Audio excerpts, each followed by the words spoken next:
To have the most fun in making these truffles, it's best to start out by working neatly. It saves time later when in the middle of a complex process you don't have to stop and go look for a thermometer or a spoon or a whisk. This is the chocolate that we're going to use. It's Valrhona, one of the better quality chocolates. You may also use Lindt, Calbo, Suchard. Now we're going to make our measurement. We'll measure the chocolate that is going to be used to make the ganache centers and measure the heavy cream.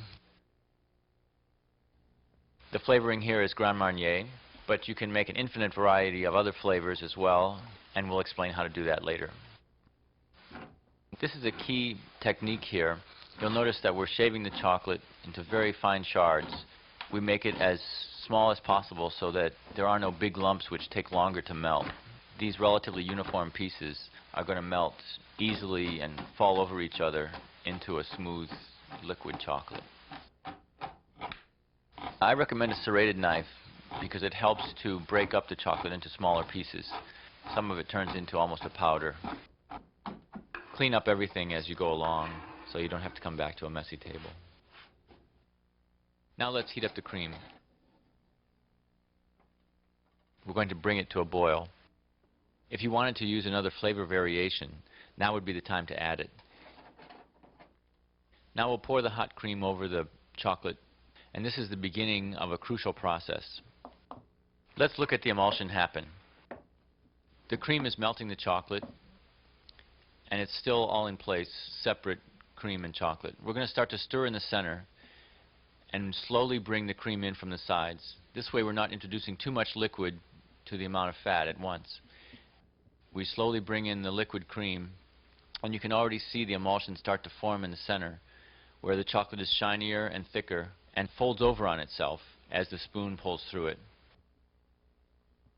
As we pull the cream in from the outside, little by little, in concentric circles, we see that the chocolate has even more body, and the spoon leaves a wake behind it as it pulls through the chocolate.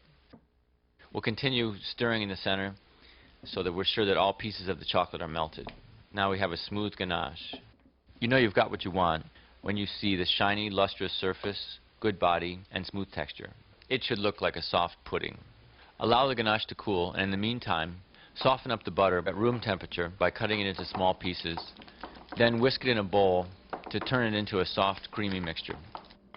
This will let the butter combine with the chocolate ganache more smoothly. We're looking for a homogeneous mixture of butter and chocolate. The smoother you've made the butter from whisking, the easier it will go into the ganache. Keep stirring and moving it around until the butter slowly assimilates into the chocolate. It will take a while, so keep mixing till all the lumps disappear. Eventually, you'll wind up with this smooth, silky ganache. The last step is to add the Grand Marnier or other flavoring and stir it in until it becomes a smooth mixture. The flavor varieties are infinite. I like to use raspberry puree, apricot puree, or passion fruit puree. You might like orange rind or lemon rind. They all go well with chocolate. Now we're ready to pipe out the truffles. We use a pastry bag for this. You can make a big mess out of this, or you can do it this way. Roll the edges of the bag down and keep them clean while you fill the center of the bag. This way, when you roll the edges back up, the chocolate won't get all over your hands.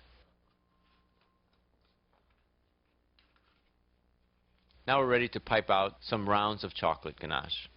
Squeeze the bag near the top and use the other hand to guide yourself as you go along. You can make a size between a dime and a quarter, depending on the size truffle you want.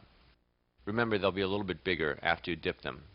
You'll never get them perfectly round at this point, but lift up the bag with a twist of the wrist as you finish squeezing the chocolate, so you come up with a Hershey's Kisses type shape. Try to make neat rows using up all the ganache. Refrigerate the truffles for a half hour to an hour so they become cold and firm, and they'll be easier to work with when you shape them into round balls with your hands. Now we measure out 2 pounds of chocolate, which will be used for dipping the chocolate truffles. Cut the chocolate with a serrated knife until you have fine, small shavings of chocolate, which melt readily. Go over it once again so the larger pieces are broken up into small chunks. Boil some water, then remove it from the heat before placing the bowl of chocolate on the top of it. You want to stir this chocolate frequently so that the heat does not build up on the bottom of the bowl. chocolate burns easily at temperatures over 160 degrees Fahrenheit. We're going to bring this chocolate to 120 to 125 degrees Fahrenheit. You'll soon have a bowl of melted chocolate. Tempered chocolate has a shiny, hard surface and a smooth finish when it's set, and no white streaks of cocoa butter. We first heat the chocolate to 120 degrees Fahrenheit, making sure that it's well mixed together and all the pieces are melted.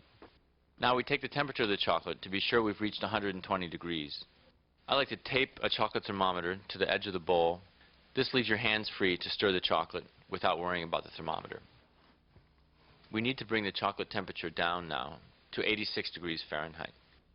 To do this, I reserved a third of the dipping chocolate and chopped it into fine pieces. This we now add to the melted chocolate to bring its temperature down to 86 degrees. Add a little bit at a time and watch the temperature dropping on your thermometer. You'll know when to stop adding the little bits of cooling chocolate when they stop melting. The chocolate should feel cool on your lip. Now we have to bring the temperature of the chocolate back up to 88 to 91 degrees. We do this by placing the chocolate back over the hot water and stirring until the little pieces have melted and the thermometer shows that the temperature has climbed back to a range of 88 to 91 degrees Fahrenheit. To test for proper temper is to dip a piece of parchment paper into the chocolate and let it set on the table for about 3 minutes. The chocolate will become firm, opaque, and shiny, and be brittle to the touch, not sticky. While we're waiting for the chocolate to set up, we're ready to reshape the chocolate truffles. Take them out of the refrigerator and roll them in your hands until they form a smooth sphere. You can press them a little bit into shape and then roll them in your palms. You'll wind up with a marble-shaped round chocolate with no points. It's a messy job, but someone's got to do it. Be sure to keep checking the temperature on your tempered chocolate to be sure that it does not fall out of the range of 88 to 91 degrees Fahrenheit. Now let's test for temper. The chocolate should not be tacky or sticky to the touch. It should separate easily from the paper. And it should crack. Take the rounded off truffles out of the refrigerator. Place them on the table next to the tempered chocolate and a parchment sheet next to that. Drop the truffle into the chocolate. Stir it around until it's well covered.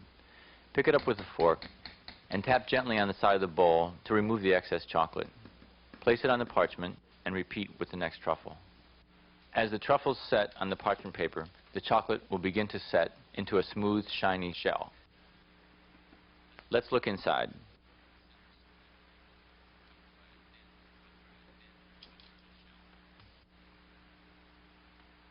The center is smooth and creamy, covered by a thin but brittle shell.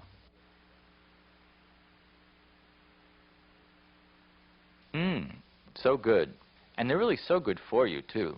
I eat 5 or 6 a day.